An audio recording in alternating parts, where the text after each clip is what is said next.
அரசாங்கத்தின் அழைப்பின் பேரில் ஐக்கிய நாடுகள் சபையின் செயற்குழு ஒன்று இன்று இலங்கைக்கு வருகை தரவுள்ளது. இலங்கைக்கு வருகை தரவுள்ள இந்த செயற்குழுவினர் கொழும்பில் தமது பயணத்தை ஆரம்பித்து யாழ்ப்பாணம், கிளிநொச்சி, மன்னார், முல்லைத்தீவு, மட்டக்களப்பு, மாத்தளை, திருகோணமலை, அம்பாறை மற்றும் காலி ஆகிய பிரதேசங்களுக்கு விஜயம் மேற்கொள்ள உள்ளதாக ஐநா வெளியிட்டுள்ள அறிக்கையில் குறிப்பிடப்பட்டுள்ளது.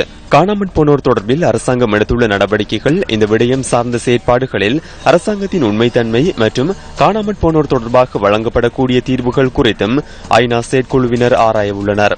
ஐக்கிய நாடுகள் சபையின் செயற்குழுவின் துணைத் தலைவர் பெர்னார்ட் ஹுயன், டையூன் பைக் மற்றும் ஏரியல் டுவிஸ்கி ஆகியோருடன் மனித உரிமைகள் ஆணையாளரின் செயலகத்தின் உறுப்பினர்களும் இலங்கைக்கு வருகை தரவுள்ளனர். அரசின் உயர்மட்ட அதிகாரிகள், காணாமற் போனோரின் உறவினர்கள் மற்றும் சிவில் அமைப்புகளின் பிரதிநிதிகளையும் ஐநாவின் செயற்குழுவினர் இதன்போது சந்திக்க உள்ளதாகவும் ஐநா சபை வெளியிட்டுள்ள அறிக்கையில் தெரிவிக்கப்பட்டுள்ளது.